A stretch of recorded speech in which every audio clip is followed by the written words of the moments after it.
Hello नमस्कार। 10वीं class के मैथ विषय की बात करते हैं। Chapter number 4। चैप्टर नंबर 4 में ऑब्जेक्टिव क्वेश्चन, इसमें से ना 20 गो क्वेश्चन पार्ट 1 में बता दिया गया है। इसके डिस्क्रिप्शन बॉक्स में जाकर देख लेना। यहाँ से 21 नंबर क्वेश्चन शुरू होगा, क्योंकि मैथ के क्वेश्चन ना सॉल्व करने में थोड़ा ज़्यादा टाइम लग जाता है, इसलिए लंबा वीडियो हो जाता है। यही कारण है कि हम वीडियो को 10 से 15 मिनट के रेंज में बना रहे हैं। इसके पिछले वाले पार्ट 1 में, पार्ट नंबर 4 के पार्ट 1 में 20 गो क्वेश्चन ऑब्जेक्टिव बताए हैं और यहाँ से 21 से लेकर 50 तक बताया जाएगा इस वीडियो में। तो अगर उस वीडियो को नहीं देखे तो जाकर उससे पहले आप देख लो। डिस्क्रिप्शन बॉक्स में लिंक है, उस पर क्लिक करोगे डायरेक्ट पहुंच जाओगे उस वीडियो पर। चलो यहाँ देखो 21 नंबर क्या बोला है। इससे देखोगे तो पूरा चौथा पार्ट क्लियर हो जाएगा, क्योंकि हम मानते हैं कि चौथा पार्ट के पूरा कॉन्सेप्ट पढ़ लिए हो आप, पूरा सब्जेक्टिव आता है। ऑब्जेक्टिव देख लो। यदि द्विघात समीकरण इतना के मूल बराबर है, जब भी पूछे कि मूल बराबर है, इसका मतलब क्या है? डी के मान 0 है। मूल बराबर का मतलब क्या होता है? डी के मान 0 है। तो पी के मान बता दो। सबसे पहले क्या करो, जब भी मूल बराबर बोला इसका मतलब डी निकाल दो और डी के मान निकालोगे दे, उसके बाद बराबर कर दो। तो डी के मान निकालोगे तो बी स्क्वायर का मतलब 4 चौको 16 है। अब बी स्क्वायर माइनस 4ac, 4 एक मान पी है तो 4p और 3 से गुणा करो, 4 नहीं 12p, इतना होगा ना।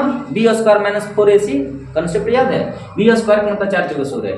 अब माइनस फॉर्मूला क्या? 4a एक मान p तो 4p और c का मान 3 तो 4p में 3 से गुणा करो, 4 3 12p। अब बताओ डी का मान 0 ना होगा, क्योंकि मूल बराबर है। तो डी का मान कितना होगा? 0। यहाँ 0 भर दो, क्योंकि डी का मान 0 है तब ना मूल बराबर होगा। माइनस है इधर आएगा तो एक लाइन और बढ़ जाना, माइनस इधर आएगा तो प्लस में होगा। तो 12p बराबर कितना हो जाएगा? 16। 12p बराबर 16। अब भाई 12 गुणा में, गुणा किससे निकलता है? भाग में। तो p बराबर क्या हो जाएगा बाबू?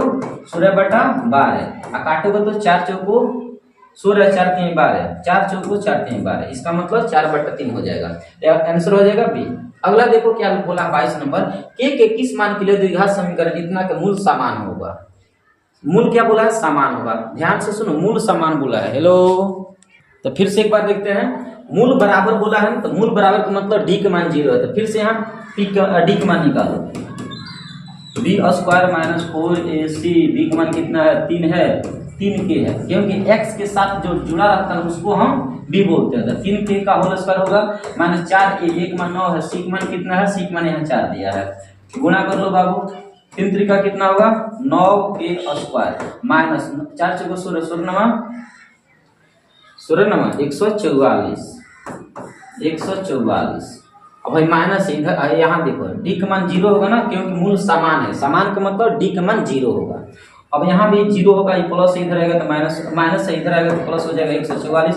9 गुणा में, गुणा किसमें चलता है? भाग में। 9 से ही कट जाएगा, कितना बार में? 16 बार में। 9 के पढ़ा 16 बार पड़ेगा तो 144 होगा। तो 16 बराबर हो जाएगा k स्क्वायर। वर्ग है, इधर आएगा तो वर्गमूल में चढ़ जाएगा और 16 के वर्गमूल हो जाता है प्लस माइनस 4। तो के मान क्या होगा? प्लस माइनस 4 होगा, आंसर होगा। अगला है कि ए के जिस मान के लिए समीकरण इतना बराबर 0 के मूल वास्तविक और भिन्न होते हैं तो वह क्या है? वो वास्तविक और भिन्न बोला है। एक बात बताओ बाबू, भिन्न बोला है ना। हम लोग प्रकृति में इतना याद कर चुके हैं कि प्रकृति जब भी पूछता है तो डी का मान जब प्लस में होता है ना, प्लस में मतलब प्लस में होता है, तब उसका मान वास्तविक और भिन्न होता है। इसका मतलब ये है कि डी का मान ना 0 से बड़ा है। डी का मान क्या है? 0 से बड़ा है। 0 से बड़ा का मतलब प्लस में होगा तब ना उसका मान वास्तविक और भिन्न होगा। और डी का मान छोटा होता है 0 से, तो वो अवास्तविक होता है, कोई मूल नहीं होता है। और डी का मान 0 होता है बराबर, तब इसका समान मूल होता है। ये तीनों लॉजिक समझो आप। जब 0 से ऊपर होगा इसका मतलब प्लस में होगा, तो इसी को कहेंगे वास्तविक और भिन्न कहेंगे। और 0 से माइनस मतलब 0 से कम, तो 0 से कम कौन अंक होता है? माइनस में होता है। छोटा पड़ता है इधर, ये बड़ा है और ये छोटा है। ये बताओ भिन्न बोला है, वास्तविक और भिन्न है, इसका मतलब है इस नियम का पालन होगा। तो डी निकालो आप। डी निकालोगे तो क्या होगा? डी बराबर होगा 4 चौको 16, 4 चौको 16, डी स्क्वायर, बी स्क्वायर का मतलब 4 चौको 16 माइनस 4ac, ए का मतलब 1 है, 80 का मतलब ए है, तो 4a हो जाएगा। अब देखो वास्तविक और भिन्न है, इसका मतलब डी का मान क्या होगा? डी का मान बड़ा होगा। डी का मान क्या होगा? बड़ा होगा। डी का मान बड़ा होगा किससे? 0 से। इसका मतलब ये है कि इसे हल करेगा तो माइनस इधर आएगा तो 4a हो जाएगा, 4a हो जाएगा 16, 4 कम 4, 4 चौको 16, ये बड़ा है 4 से। ए बड़ा है 4 से। देखो ये ऑप्शन में कहीं नहीं दिया है, तो ऑप्शन ना बी बट ए ऑप्शन में गलत लिखा गया, इसका आंसर होगा ए बड़ा है 4 मान होगा। ठीक है, ये ऑप्शन गलत दिया गया है। द्विघात समीकरण इतना के मूलों का योग का मान बताइए। मूलों का योग का मतलब होता है अल्फा प्लस बीटा। मूलों का योगफल मतलब अल्फा प्लस बीटा होता है, और इसका वैल्यू देखो तो -b/a होता है। मूलों का योग क्या होता है? -b/a, -b/a। तो एक बात बताओ, -b का मतलब क्या होता है? -2 और एक मतलब हुआ 1, तो ये भाग देगा तो -2 ही हो जाएगा। आंसर आपका हो जाएगा, सही ऑप्शन होगा ए होगा। अगला है कि द्विघात समीकरण इतना बराबर 0 का विवेचक कितना होगा। याद रखना, और ना हो चिन्ह छोटा बड़ा कर दिया, गलती से लिखा गया है। 2x² - 4x + 3 बराबर 0 का विवेचक। विवेचक मान तो डी निकालना है। b² का मतलब हुआ -4 के होल स्क्वायर -4a। a का मान कितना है? 2 है, c का मान 3 है, तो 2 × 3 हो गया। अब इसे हल करो, 4 चौके 16 हो जाएगा, और 4 × 8 8 × 24। हल करोगे तो -8 आएगा। a का मान कितना होगा? -8 आंसर होगा। इसी प्रकार ये देखो द्विघात समीकरण इतना के घात कितना हुआ। देखो जब भी द्विघात समीकरण पूछे, द्विघात बहुपद पूछे, तो घात वो होता है जो सबसे बड़ा होता है। इसमें बताओ सबसे बड़ा कौन है? 2 है घात, तो यहाँ बताएंगे घात हमारा। यहाँ देखो ये बोला है इतना के विवेचक ज्ञात करें, इतना के विवेचक ज्ञात करें। तो विवेचक का मतलब क्या होता है? डी का मान निकाल लो। तो डी का मान निकालोगे तो कितना होगा? b²।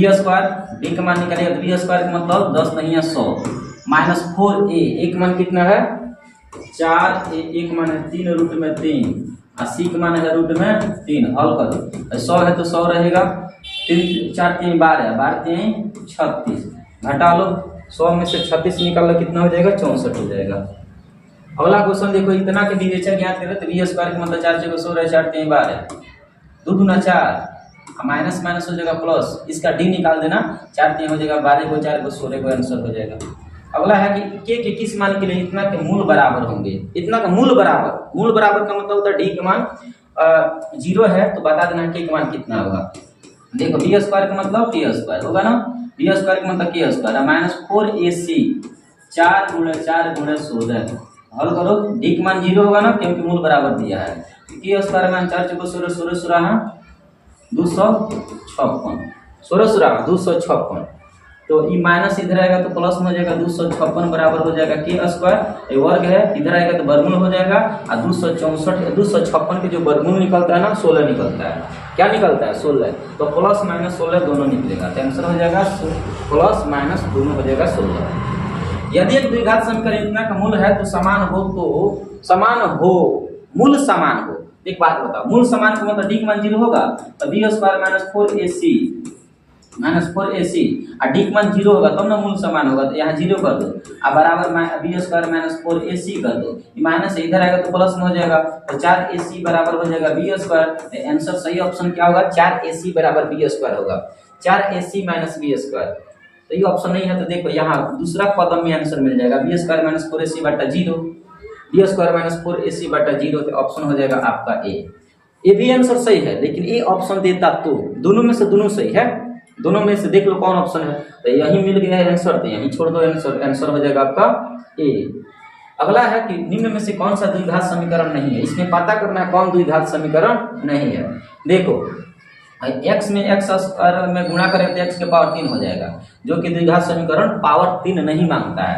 आंसर हो जाएगा आपका ए।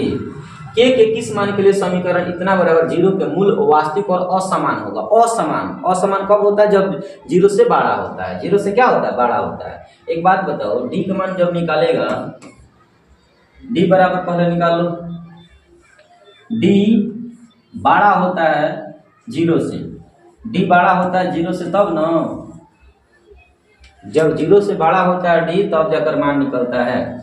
तब अब एक काम करो, डी का मान निकाल लो। डी का मान निकालने का मतलब है b² का मतलब 4 4 16 4ac, तो 4k हो जाएगा।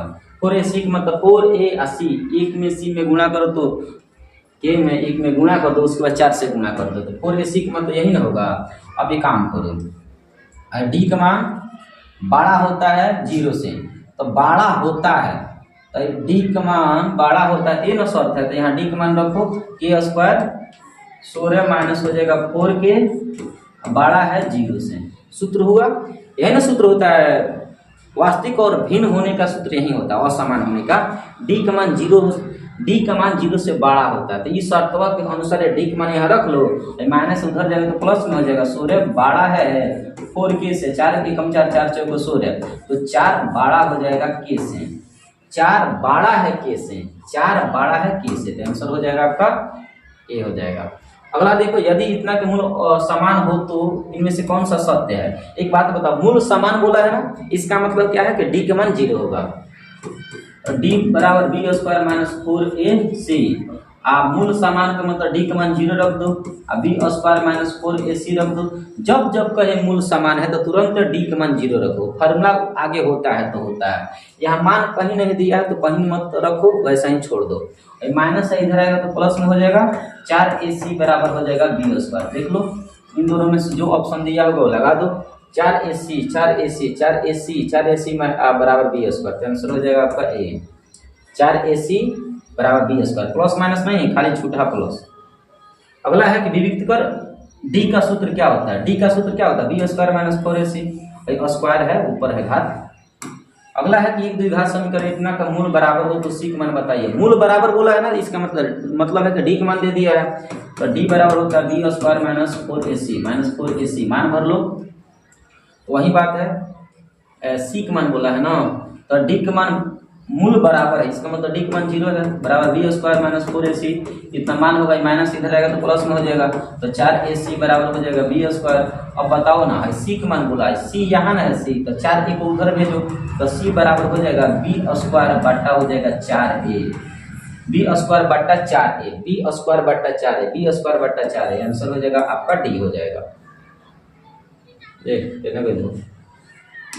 कितना होगा क्वेश्चन, वो किधर गया, हाँ 36 नंबर है। 37 नंबर देखो, द्विघात समीकरण इतना के मूलों का गुणनफल क्या होता है, c बाई ए मतलब 1/4 हो जाएगा। यदि द्विघात समीकरण इतना के मूल वास्तविक और समान हो तो के का मान कितना होगा, तो के का मतलब है 36 के स्क्वायर, अब माइनस हो जाएगा 4ac, 9 चौको 36, 4 गुणे 9 गुणे 4 इतना होगा। तो अब ये डी का मान है, डी का मान इतना होगा बी स्क्वायर माइनस 4ac से गुणा कर देना, और मूल समान बोला इसका मतलब यहाँ डी का मान 0 रखो, डी का मान 0 रखो, अब बराबर 36 हो जाएगा, के स्क्वायर हो जाएगा, आई हो जाएगा 4 चौको 16 गुणे 9, 4 चौको 16 गुणे 9, अब भाई माइनस इधर आएगा तो प्लस हो जाएगा 16 गुणे 9, अब बराबर हो जाएगा 36 के स्क्वायर, होगा ना 36 के स्क्वायर हो जाएगा। अब देखो भाई 36 गुणा में इधर आएगा तो भाग हो जाएगा, 16 गुणे 9 बट्टा हो जाएगा 36, अब बराबर हो जाएगा के स्क्वायर, काट लो 9 एकम 9, 9 चौको 36, 4 एकम 4, 4 चौको 16, के स्क्वायर बराबर 4 हुआ, तो वर्ग इधर आएगा तो वर्गमूल हो जाएगा, तो के बराबर हो जाएगा रूट में 4 के वर्गमूल होता है प्लस माइनस 2, तो प्लस माइनस 2 हो जाएगा, ऑप्शन हो जाएगा सी। कौन द्विघात समीकरण नहीं है, इसमें पता करना है कौन द्विघात समीकरण नहीं है। तो द्विघात समीकरण का सूत्र तो पहले पार्ट 1 में बता दिया गया है, इसमें देखो कौन नहीं है, रूट में है, रूट में x नहीं होता है, रूट में x नहीं होता है, बाकी ये हो जाएगा, ये हो जाएगा, ये हो जाएगा, सब हो जाएगा, रूट वाला नहीं होगा बाबा, रूट में x नहीं होता है, याद रखना। निम्नलिखित में से किस समीकरण का एक मूल 2 है, तो देखो इसे बारी बारी से सबके मूल निकालो, गुणा करने पर 21 है, जोड़ने घटाने पर 4, कोई है 7 तरीका 21, 7 तरीका 21, इसमें 2 मूल नहीं होगा, इसमें 2 मूल होगा, आंसर हो जाएगा।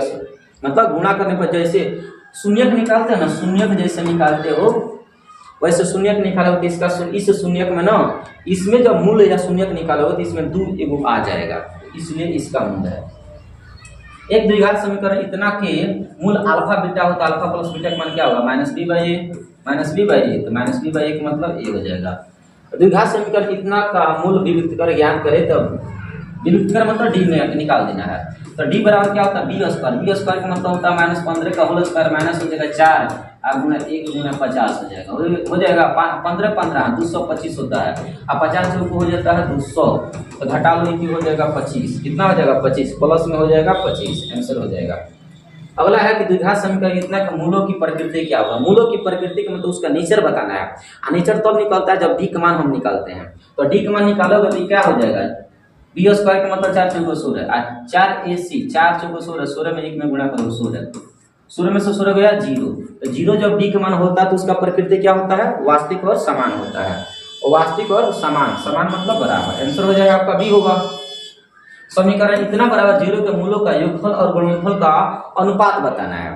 तो योगफल एगो निकाल दो, एगो गुणनफल निकाल दो और दोनों को बाटा कर दो, अनुपात आ जाएगा। तो योगफल मतलब क्या होता है माइनस बी बाई ए, योग मतलब क्या होता है minus b by a, minus b by a का मतलब होता है माइनस बी बाई ए होता है फार्मूला। तो माइनस फार्मूला का ई माइनस हो, माइनस माइनस प्लस 12/7 हो जाएगा, 12/7। आइए गुणनफल निकाल लो, गुणनफल निकालेगा तो इसका फार्मूला सी बाई ए होता है। तो सी बाई ए का मतलब 18/7 हो जाएगा, 18/7 हो गया। अब है तना ऊपर अनुपात का मतलब होता है पहला संख्या बटा दूसरा संख्या। अब हर टोटल में है, टोटल से भाग दो, तो 7 से 7 खत्म हो जाएगा, बीच में बाटा का चिन्ह दे दो, 7 से 7 खत्म, 12 बटा हो जाएगा 18। तो 12/18 का मतलब 6 से कट जाएगा, 6×3=18, 6 दूना 12, 6 दूना 12, 6×3=18, 2:3, 2:3 आपका आंसर हो जाएगा। यदि समीकरण इतना का मूल 1/3 है तो दूसरा मूल कितना होगा? तो इसका मूल निकाल दो, 3x² माइनस हो जाएगा 10x प्लस हो जाएगा 3, हो गया ना बराबर 0। और 3 3 का 9, गुणा करने पर 9 लाना है, जोड़ने घटाने पर 10 लाना है। कौन कौन अंक है वो? 3x² माइनस हो जाएगा 9x माइनस x, 9 × 9 और 9 × 10 हो जाएगा, और प्लस में 3 बराबर 0। इसमें कॉमन निकाल दो 3x कॉमन निकालेगा तो x माइनस हो जाएगा 3 3 का 9, इसमें से एक कॉमन निकलेगा, ये हो जाएगा x - 3 बराबर हो जाएगा 0। तो ये होगा, एक हो जाएगा 3x - 1 होगा और एगो x - 3 होगा बराबर 0। अब देखो ना, इसका शून्यक निकालेगा तो 1/3 होगा और इसका शून्यक निकालेगा तो प्लस में 3 होगा। तो 1/3 तो यहाँ दे रखा है, तो दूसरा शून्यक क्या होगा? 3 होगा, तो दूसरा शून्यक 3 हो जाएगा। यदि द्विघात समीकरण इतना इतना इतना का मूल समान हो तो ए और सी का मान निकाल लें। तो देखो ये हल करने पर लंबा प्रश्न 4 मिनट लगता है, इतना बड़ा क्वेश्चन है। इसका आंसर हल करोगे ना तो 2B आता है। अगर नहीं आएगा तो एक बार कमेंट करना, हम हल कर देंगे, पर्सनल वीडियो बना देंगे, 5 मिनट में हल करके दिखा देंगे, ठीक है। यदि द्विघात समीकरण इतना का मूल समान हो तो सी का मान निकालना है, सी का मान निकालना है।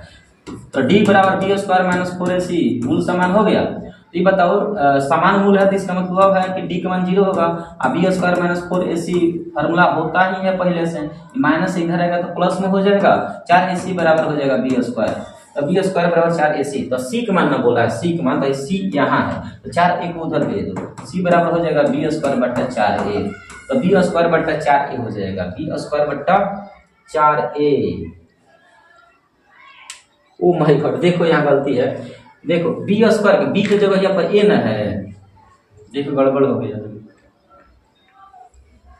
b की जगह यहाँ पर यहाँ a दिया है, हम लोग कुछ और भर रहे हैं, ठीक है। देखो फिर से ये बताओ, यहाँ बराबर b के जगह पर यहाँ a न है तो यहाँ a² होगा, माइनस 4 है तो 4, a के जगह पर क्या है, a के जगह पर b है तो यहाँ b लिखोगे, और c के जगह पर c है तो c लिखोगे, ये हो जाएगा a² - 4bc होगा ना।